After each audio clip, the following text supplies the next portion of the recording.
आखिर ये हो क्या रहा है हमारे देश में? क्या कभी इससे पहले भी हमारे देश में ऐसा हुआ था या फिर किसी अन्य देश में? वो चीज़ें हो रही हैं अब हमारे देश में। महिला पहलवान, ये आंदोलन लगातार रंग बदलता है, कभी इधर तो कभी उधर। और जब से अमित शाह से मुलाकात होती है खिलाड़ियों की, तब से लगातार नए नए खुलासे हो रहे हैं, कभी इधर कभी उधर। और आज जिस नाबालिग ने अपना बयान पलटा था और सब कहने लगे थे कि बृजभूषण शरण सिंह अब जेल नहीं जाएंगे, अब वो बच जाएंगे। लेकिन फिर आज होता क्या है दोस्तों? सवाल सबसे बड़ा उठता है ये कि अगर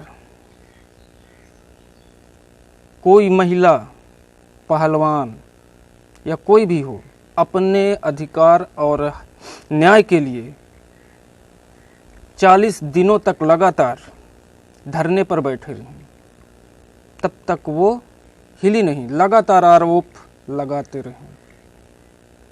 जिनको सड़कों पर घसीटा गया हो, आखिर वो सब कुछ सहने के बाद जब उसे लगा कि अब न्याय मिलने वाला है,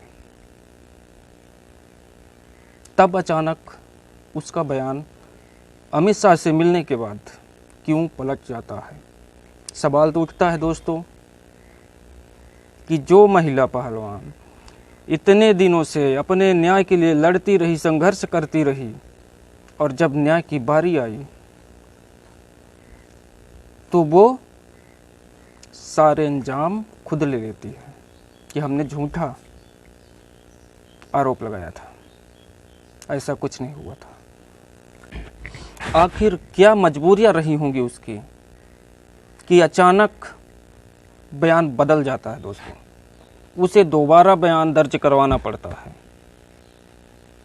ये तो सभी जानते हैं, समझ चुके हैं कि बृजभूषण शरण सिंह की गिरफ्तारी करना सरकार के बस की बात नहीं है। लेकिन हाँ, एक चीज है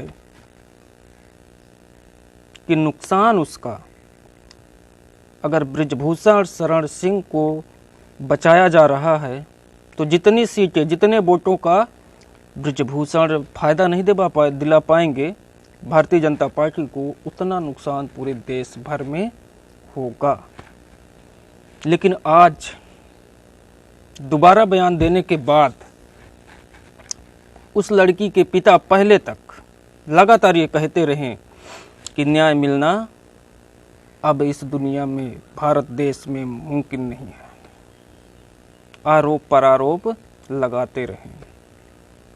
फिर जब बयान बदल जाता है तब उनके पिता कहते हैं कि वो सब हमने जानबूझकर हमारी बेटी ने लगाए थे बृजभूषण को फंसाने के लिए।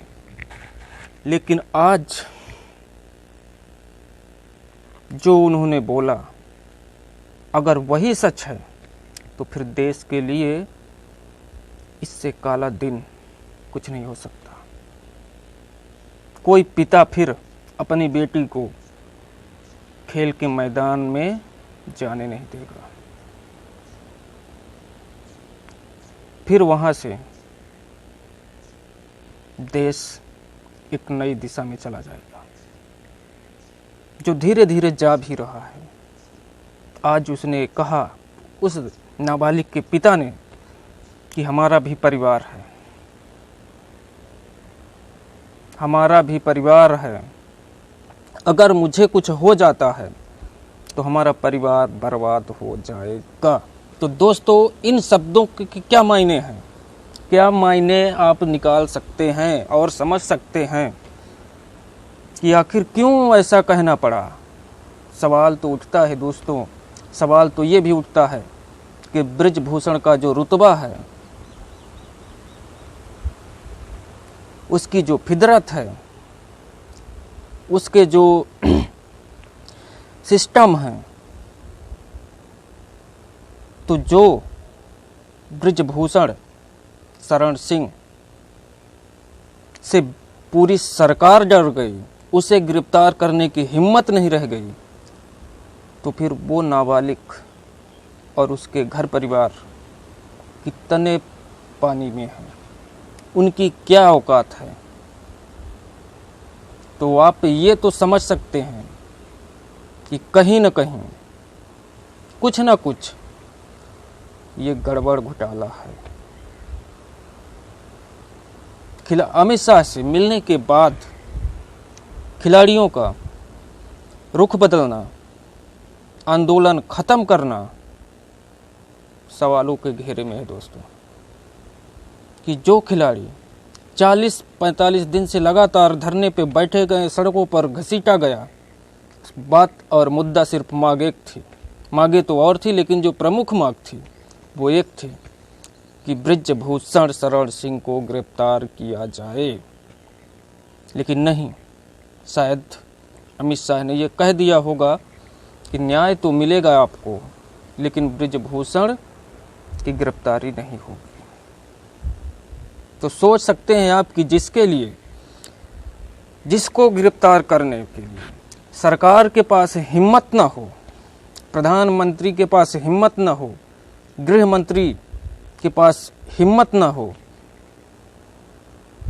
तो फिर वो नाबालिग क्या है।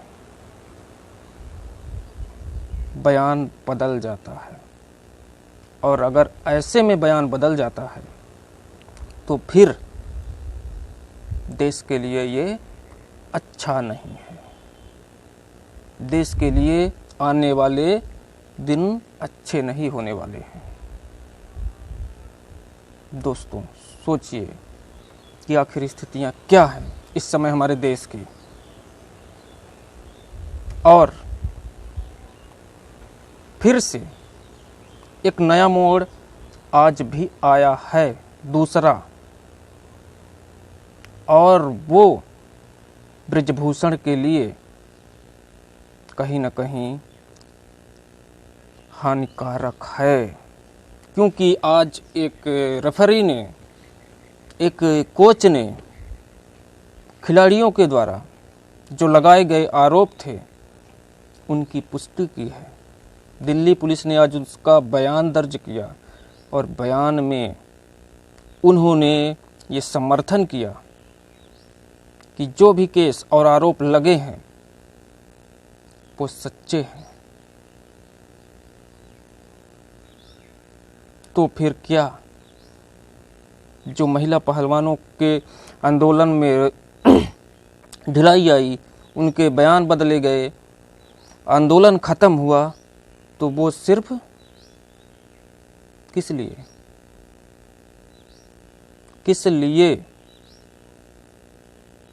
इसीलिए उन्होंने ये सोचा होगा, समझा होगा, या किसी ने कहा होगा, बताया होगा। और सभी जानते हैं कि जिसकी हिम्मत, जिसको गिरफ्तार करने की हिम्मत सरकार के पास नहीं है, तो तुम क्या कर पाओगे। शायद इसीलिए बयान बदल दिया गया। लेकिन कोच के खुलासे के बाद एक बार फिर से गिरफ्तारी की तलवार बृजभूषण पर लटक चुकी है, और देश के प्रधानमंत्री को जाना है कहाँ? अमेरिका दौरे में। तो उनका सख्त निर्देश है कि दौरे से पहले पहले इस केस को निपटाना है, चाहे उसके लिए जो भी करना पड़े, लेकिन केस को निपटाना है। नमस्कार, मेरा नाम है जितेंद्र कुमार। इसी तरह की घटनाएं और कहानी, ब्रेकिंग न्यूज लेकर हम आपके पास आते रहेंगे। अब हमें दीजिए इजाज़त। नमस्कार।